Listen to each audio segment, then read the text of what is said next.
Welcome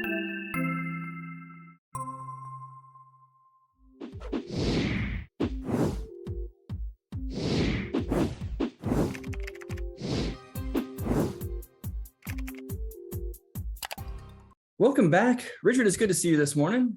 Good morning. It's good to be here. It's kind of cold here in Florida. That's right. You know, dipping into the 40s and 50s. The weather has been doing some very interesting things lately. So it's been very interesting around here. So, but we're halfway through January. We are halfway through January. And, you know, today we're going to talk about a subject that we have talked about before and is quite a, well, I guess some would call it a hot topic in some areas, because we're going to talk about failure to launch. Right. It's one of those topics that keeps cycling through, you know. It does. And, you know, people tend to meet it with either great interest or great defensiveness, or I'm not sure what to say about it, other than people tend to respond to it because it is a phenomenon that, as you said, it just keeps coming around and it continues to grow, and so we're going to talk about it a little bit today. Right, and this particular article. Or this particular podcast is based on an article by Ellen Hendrickson. She's a clinical psychologist at Boston University in their anxiety and related disorders clinic. And what we like about her approach is that it's very succinct. It has three major points, very easy to follow, very easy to understand, gives lots of really practical value information. And I think what we're probably going to do is divide this into two parts. Yeah. Today we're going to talk about what failure to launch is and why it occurs, and next week we'll talk about what families can do about it, and that because that's what everybody wants to know. How should I deal with it? Right. And one of the cute little things she calls this is the Peter Pan syndrome. Right. Okay. And so when we talk about Peter Pan syndrome, it's that idea about the boy who never grew up. Right. And that's essentially what's happening to these kids. So yeah, absolutely. And it's the idea that or you know, and I don't think that any of it is, I think we have to be careful a little bit with the Peter Pan syndrome, because the idea with that oftentimes is that the person doesn't want to grow up, doesn't wants to be a forever child. Right. As you know, this tends to be something where, in our experience at least, tends to be a situation where the person feels as though they don't have a choice.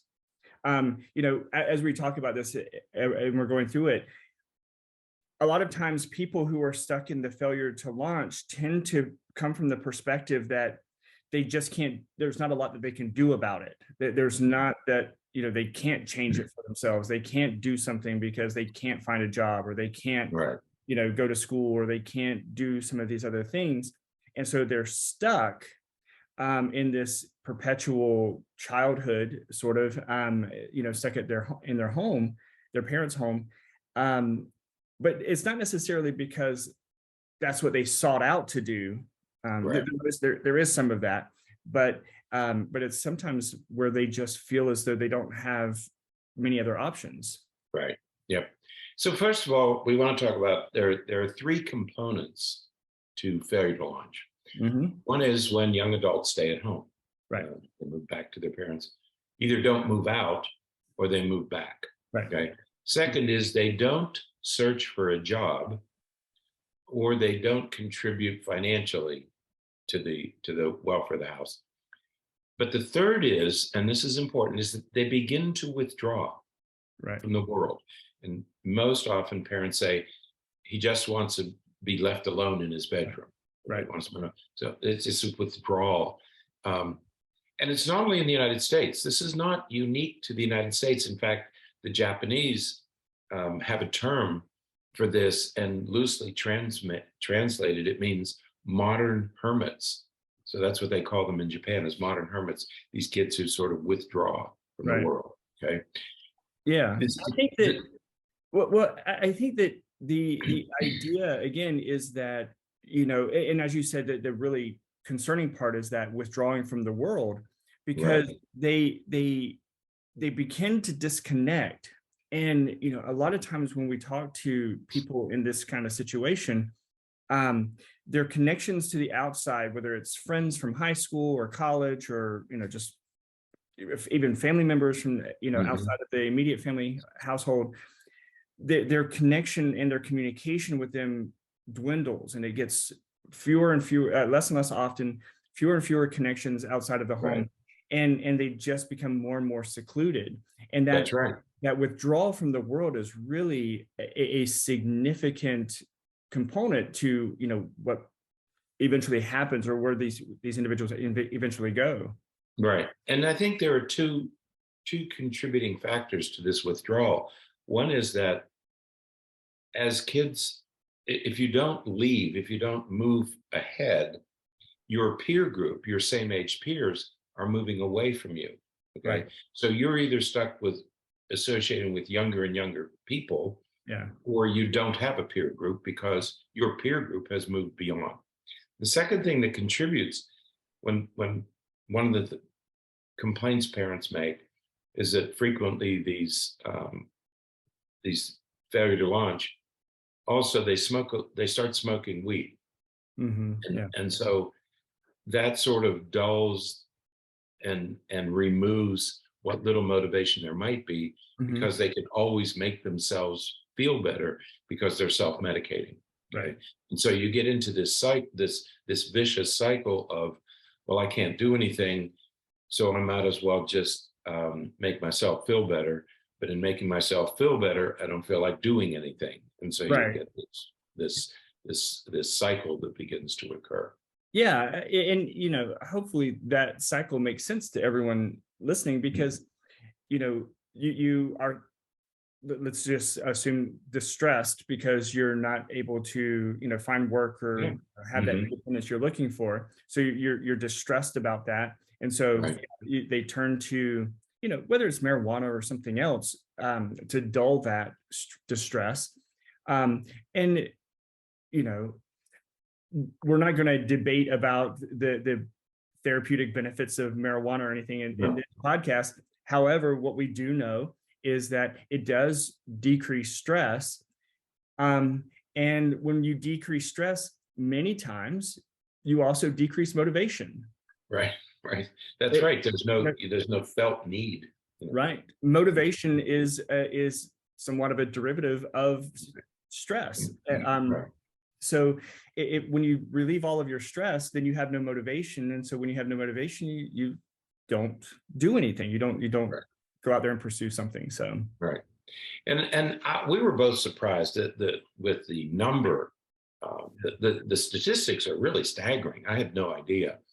In the U.S. alone, there are over 7 million, mostly men, most boys and men, between the ages of 25 and 54, who are not working, right. voluntarily not working. This is a 25% increase in the last 10 years. Yeah.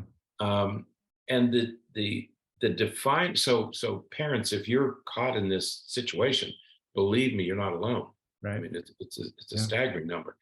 Um, the defining feature of failure to launch, and this is what frustrates parents and other caregivers, the defining features are foot dragging, Yeah. delaying, stalling, or simply refusing to participate in life.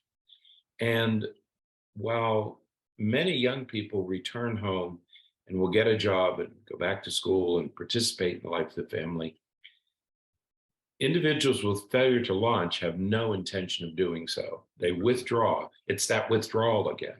Right. The difference is not that they're at home, not that they're going to school part-time. The difference is they begin to withdraw and they have no intention of moving forward. Right. So the author of this article, she proposes three Right. possible reasons Mhm. for why this happens. Why, whether you want to say Peter Pan retreats to Neverland, or why Right. these adult children, stay in their rooms or their basement rooms indefinitely, only maybe to come out for dinner or something like that. I love the way she puts that. She said, what are the reasons why, what are the reasons why these adult children only come out of their room to ask what's for dinner? I thought that sort of encapsulates the whole thing, or why they're in Neverland, as you say, why Right. they retreat to Neverland. And I Yeah. like this is one of the what I really like about this article is she gives these three very succinct reasons that make it easy for parents and caregivers to understand what they're dealing with. Right. Okay. Yeah. The first one is what she refers to as pathological perfectionism. Right. And as we've talked about this a lot. This is one that I really can appreciate based upon the people that I work with, Mhm. the kids and the adults that I work with. Right. And this is the idea that, the adult child, the person who has had difficulty launching, their goals are so grandiose that they have such high expectations for themselves. Mhm. There's just no way that they can achieve them. I mean, I remember when I was growing up that there would be people who would talk about, oh, by the time I'm, 30, I'm going to be a millionaire. And Right. people always said those kind of things, but I don't know that anyone ever really believed that would happen. Mhm. Mhm. It's like, yeah, but I think that there are people now, perhaps because of social media with, you have YouTubers who are making, $15 million a year just posting videos on YouTube or whatever. But people tend to really believe that this is realistic. And so with that expectation, they see no other alternative but to be a billionaire. That's They right. no other alternative. Yeah, they set the bar so high that people come in and say, "Well, I don't want to work my way up. I want to be in the executive boardroom. I want to Right. be on the board of directors. I want to be the CEO. I want to start out as the CEO." And it's just that's not how it works. Yeah. And the other thing they don't see is they think of themselves as Bill Gates or Michael Dell, where they sit in their computer, or Zuckerberg, Mark Zuckerberg, they sit in their dorm room and they're going to create the next Facebook or something and become a billionaire. But they don't see anything. They don't see anything between their present circumstances and being a billionaire. They Right. don't see the world that exists between those two extremes. Right. And so, two ways to think about this. One way is they're unwilling to work their way up. I don't want to start. I'm not going to start as a sale. I'm not going to start as no. I expect to be middle management. I want to be hired at $150,000 a year and be a manager. Absolutely. And I think that the second way to think about it is really contributes to that first way. And that is that they have been told, and they firmly believe that they can do anything. Right. That's Um, what they're told. You can Absolutely. be anything you want. Right. And it's sometimes hard for people to hear it that, again, our perspective tends to be that, when a kid grows up and is told repeatedly, you can be anything that you want to be. Right. You can grow up, you can do whatever you want to do. The kid then looks at the world with, I can be anything I want to be. I want to be, a CEO. I want to be the owner of $1 million company. But there's no path to get there. Right. And when there's no path to get there, when they get to the end of high school and they've done everything that everybody's told them to do, Mhm. they've made Mhm. all A's, whether they earned them or their parents helped generate them for them. When they get to that point and then they graduate and then they look out to see where they're going, there is no path Right. because they haven't tried to create a path, That's because right. you've just been told you can do anything. And if you can do anything, that also means you can do nothing Right. because Yeah. you have nowhere to go. Yeah, the message is if you get all A's or you have a 4.0 or a 4.3, that the world is going to open up. You can do anything you want. You have your pick. You can do this or this or this. But you're right. There's no preparation for what's next. Okay. Even the same thing happens in college. If you go to college and you get all A's, well, at the end, you have your choice. You can do whatever you want. And again, that is not what happens to these kids. Right. They don't, there's no preparation for college. There's no preparation for work. Right. Yeah. We have, we have patients that we work with, and and I don't necessarily, and I know you were the same, Richard. We don't necessarily put value on any particular trade or profession. Right. Plumbers make a lot of money, or can make a lot of money. We always joke that one of the one of the wealthiest people that we've ever met sold dirt. Sold dirt. Literally sold I'll dirt. never forget that. Never forget it. So there are lots of ways to have a successful life and to make generate money and income and everything. But if you have a kid that's growing up and hates math and science, there is no reason to try to convince the child that they can be a physician when they grow up. Right. You have to be good at math and science to be a physician. And you have to like it, because you're going to do a lot of it. And liking it is a great point, because if they don't even like it, why even introduce that? Say, you know what, you don't have to be that. What about these? What about these options? And you put some things, you expose them to things that are different options for them. You don't just say, the world is your oyster. You can do whatever you want to do. That doesn't really help too many people. That's right. And there's a second component to this notion of you can be anything you want, because eventually the person is going to encounter obstacles, of various kinds. And when they do, frequently they see themselves, well, my parents have told me I can be anything. My parents told me that I can do whatever I want. The world will open up and I'm going to have all these possibilities. But I'm running into these obstacles, so there must be something wrong with me. Okay. And they see themselves as the failure. Well, rather than risk more failure, they start to blame others. Well, they didn't call me back. Well, I didn't get accepted. Well, and they start to make excuses and they start to blame others. And that also contributes to withdrawal, because staying in their rooms is freedom from bosses and other annoying people whom they see as the person to blame for my failure. I don't want to beat myself up anymore. So rather than getting bruised and banged and battered about, which is what life does to everybody, they withdraw to save themselves from feeling like a failure. Absolutely.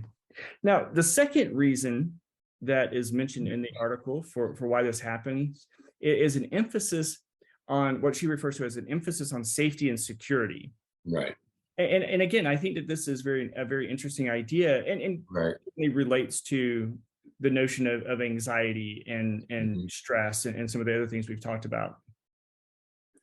So, Peter Pan's, as she puts it, Peter Pan's value safety. They want to know that they're taken care of, that they have their space, that they have their things, that they have what they need.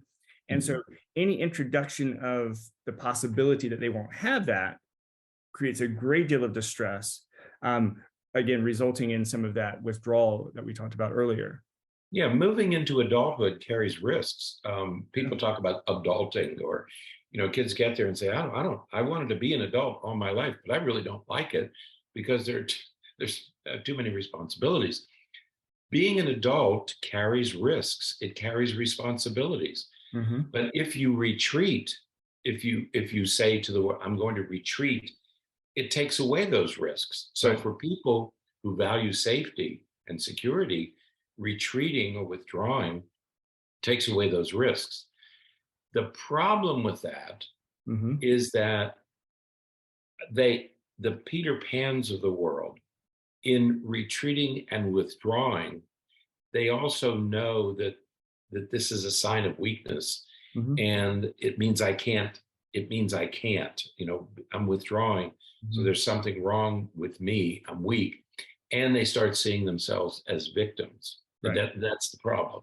Right. And many people who have failure to launch see themselves as victims of an unfair, hostile world that where everything's stacked against them. You know, I want to, but the world is stacked against me. I want to, but I can't get a job. I want to, but, and they see themselves as a victim. Right. Yeah. And I think that it is a huge, huge issue because, again, patients that we work with and people that we talk to about these issues, Mhm. they often talk about, the word can't is like Right, one of the most common words in their vernacular. right. It's just, Mhm. I can't do that. I can't. Well, I tried, but I can't. I'm too anxious to be able to do this. And we're not talking about it from the perspective of, blaming the person that they're making excuses. I think Right. that they truly believe this. Mhm. They truly believe that they're unable to. They can. I truly believe that they can do it, Mhm. but they don't believe they can. And then you start getting into that. If you don't believe you can you really do it? You really have to have that push and that support and that assistance to get through that. Mhm. And again, some of that is stuff that some of these people don't have. Right, right. And then there's a third, and I was surprised that she mentioned this as prominently as she does. The great Um, distractor. right. It's a complicated topic, and she acknowledges that. But the third reason why some individuals might encounter failure to launch is video games. In a word, it's video games. Yeah, the great distractor. They, Right. video games serve a lot of purposes. They serve a lot of functions for people because, we said before that, statistically, the majority of them are young men. And we know that young men tend to be a little bit more drawn to video games Mhm. than others. Um, but the relationship between them and video games is complex. Right.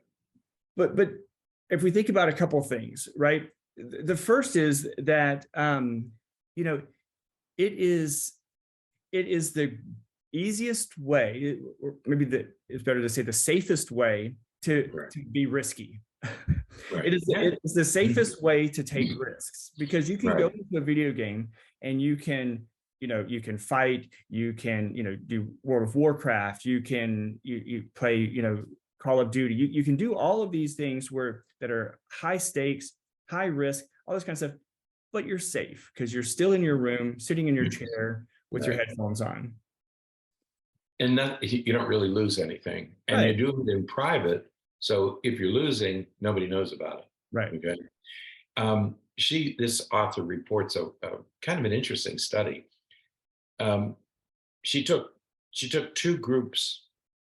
One group played World of Warcraft 24 hours per week. Hmm. The second group didn't play video games. They were non-players. Hmm.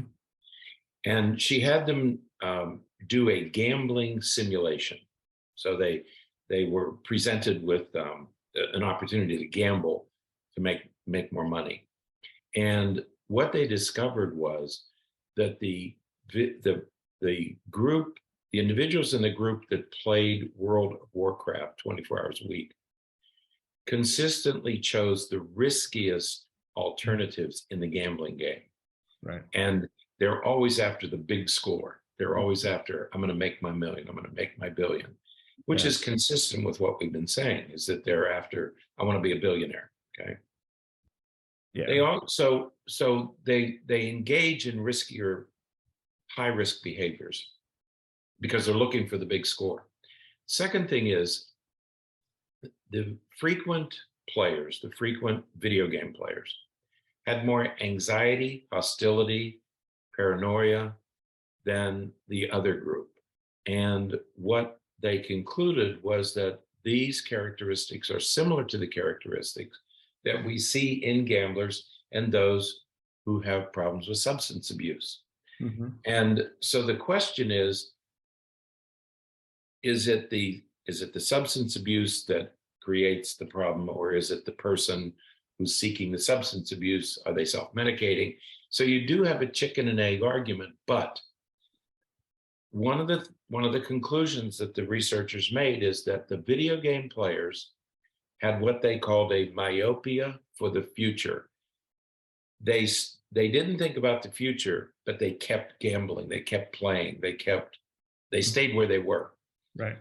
And so even though with individuals with failure to launch, even though their world is crumbling, they can't support themselves, they're still living at home, they're arguing with their parents because they're not gaining any independence, it doesn't matter. They stay in the room and play video games. They stay stuck. Right. Just like people who gamble, they stay stuck. They keep gambling. They'll go into huge debt, but they keep gambling. Yeah. People will keep using drugs, even though their world is falling apart. They keep using drugs. She calls that myopia for the future. Yeah. Is that you relinquish your future so that you can continue doing what you're doing. Yeah.